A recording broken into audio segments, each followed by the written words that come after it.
I'd like to introduce you to Ms. Jaysa Fillmore. She's the agriculture teacher at Cassia High School in Idaho.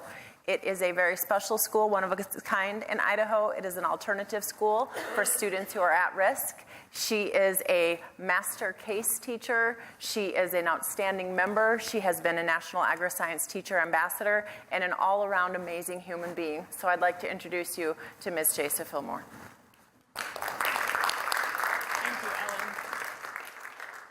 I remember the day that I decided I wanted to teach high school agricultural education. I was sitting in an auditorium of the Idaho State FFA Convention, listening to a national officer give their keynote address about all the opportunities they experienced in FFA. And I remember being really excited about FFA at that age and thinking that this was an organization I wanted to be a part of for the rest of my life. I was in 10th grade when I made that career decision, and this year marks my 10th year teaching agriculture education at the high school level. Back then, I didn't picture I'd end up here today, and I thought I would be teaching kids like I was. I was involved and excited about FFA, I loved a challenge, and I was a high achiever. I was privileged to have caring, committed parents that were high school sweethearts.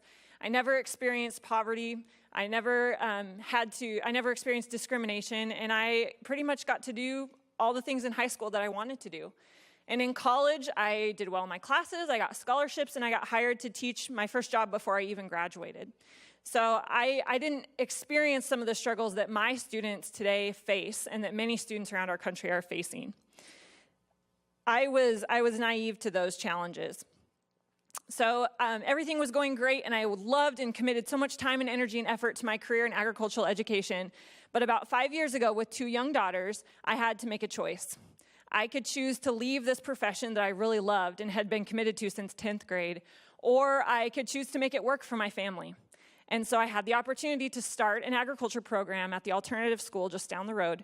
And in Idaho, an alternative school is for students that might be behind on credits or have poor attendance, are teen parents or previous dropouts, or have other struggles that prevent them from doing well in a regular high school. So I didn't really know what that meant back then, but I jumped in, and today it's home, and I really love the students that I get to teach.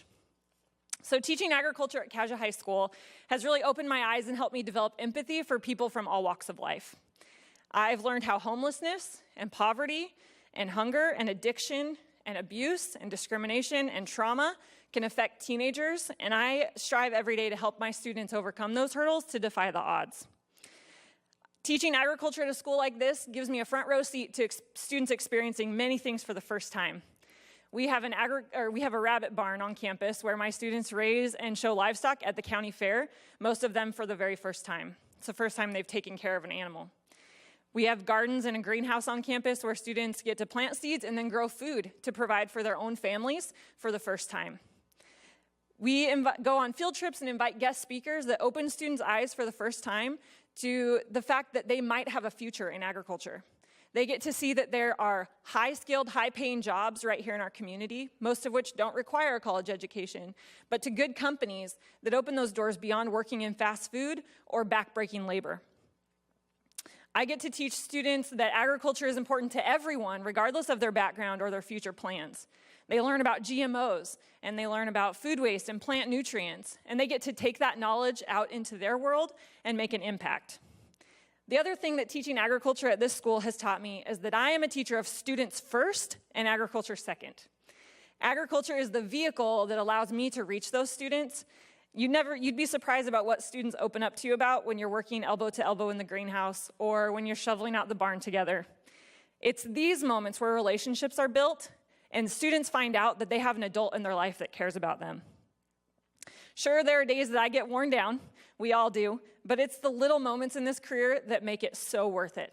It's that time that a student puts on an FFA jacket and they feel like they belong to something. It's the moment when a student crosses that graduation stage, they're the first in their family to get that high school diploma, and they give me a hug and tell me I was part of that journey. So this last year, I was teaching Intro to Ag to a group of freshmen, and there was a local soil conservation district speech contest that I required all my students to participate in.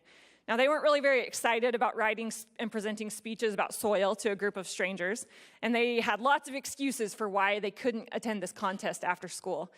So they kept throwing me excuses, and I had an answer for every single one of them. So one of their excuses was, well, I don't have a ride. So I went down to the bus barn and got the minibus and drove around town picking up my students before the speech contest, and every single one of them showed up that night. Now, their speeches were pretty terrible, but nobody won first place. But afterwards, as I was taking them home, they were jumping around the bus and cheering and chanting, and it just made my heart really full.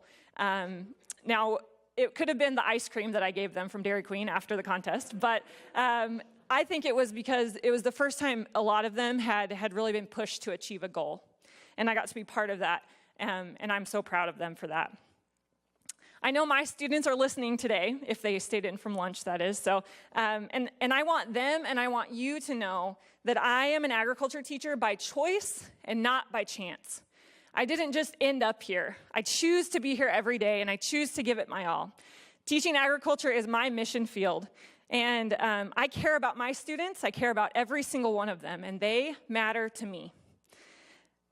I know that every one of them could have a bright future if they choose to use the skills and tools from their high school education to dream big and reach their goals. For you here today, you might be picturing a future as an ag teacher filled with CDE award banners or state officer candidates or those high-achieving students. But I challenge you to keep an open mind. Can you use your time and talents as an agricultural educator to reach those students that are overlooked and forgotten about? You might end up somewhere you didn't picture, but know that you are a teacher of students first. They need you, and the future of agriculture needs you to teach ag. So thank you to our sponsors, to our partners, to NAAE, and to Ellen for having me here today. I appreciate your time, and go teach ag.